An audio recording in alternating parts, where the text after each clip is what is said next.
hainaba lay Manipurdadi achauba akanba irang hek thoktriba makai thabak oide hana laikiba isusingda wathok lanthok oinaraba matungda thabak paikhalakpadagi hainaba oirambasu yai Manipur National Registers of Citizen samna NRC update tawbugi wafam lakpasi kuirabani haukiba sahi lisingani kulhumdoigi May 3dagi Churachandpurdagi haurakkiba irangi mamangda State Assembly na warep lawkiba leibaga loinana haukiba sahi lisingani kunmari dasu amugana warep lawduna center gi mari leinaba singda thakiba leikhre hainaba lei Madugi sumathakta Manipurda akanba irang thokdringai lisingani kulhumdoigi July thada Union Home Minister Amit Sahana Manipurda laklamba matamda NRC update tawbugi wafam pukhatkibani matamaduda Union Home Minister na NRC update tawbugi thabak santi leraba matungda tawgadabani hairambani miyamna karigidamak NRC update tawraba matungda census tawgadabani haibagi akanba kholaw ama lakliba kholaw oina lawbada kanaraktabadagi haukiba numit kharanigi mamangdagi miyamna khongjang changsilakpa amadi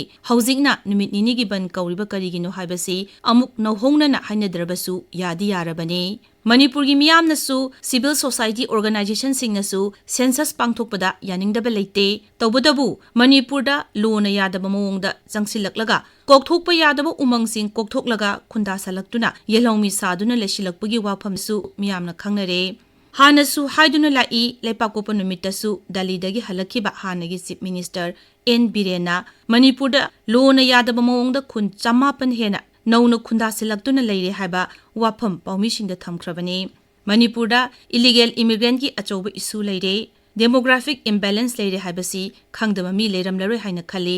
miyamna ikhangda khangna batanatana matam amada Union Home Minister Amit Saha External Affairs Minister Joy Shankarna Manipurda illegal immigrant singi issue lei haikrabani handaktasu Home gi Minister of State Nityananda Rai na Manipur gi demography amasung illegal immigrant singi wafam thamkhrabani illegal immigrant mayam lona natraga phongna changsilakpaga illegal immigrant mayam lona natraga phongna changsilaklaga yelongmi saduna khunda salakpadagini demographic imbalance lakliba asimakti achauba asoibani kadaida noma punghu hobagi mawongda leirabani masidani NRC update tawsi hairakliba NRC tawsi hairiba asimakti lona yadaba thabak tawsi haiba natte lona yaba thong amada Manipur mahausadagi leirakpa miyoisingna kanano lona changsilaklaga yelongmini haijillaga lesilibasingna kanano haiba khandoksi haibani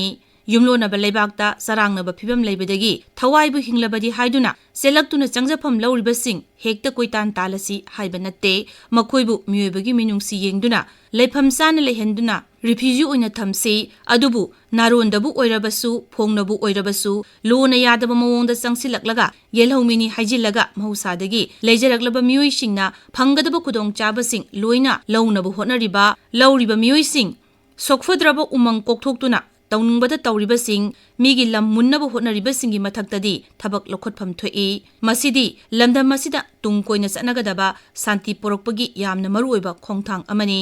census haibasisu tawdaba yade leibak amagi manungda yum kaya lei leiriba yumsing adugi yumlei kairei karam tawi mina kaya lei mi singdugi phibamna karam tawi haiba khangdokpa haibasi leibak adugi miyamgi yaifa thaurangi thabaksing lokholakpaga yamna mari leinabani adubu mitopna kanano amadi lamdamasida mahausadagi leiraklaba miyoisingna kanano haiba khangdoktana census operation sing chathaduna mikok amadi yumkok thidoklaga maduda yumpham oiduna leibak asina miyamgi yaifanaba thabak lokholaklabadi asoiba mayam lakan haibasi miyamgi thajabani asimaktana miyamna hana NRC update tawduna chapchaba thabaksing lokholaba matungda yumkok amadi mikok thiduna thabak lokhotpana achumba khongthang oigani amadi Manipurda tungkoiba santi lakan haibagi miyamgi chapchaba thajabani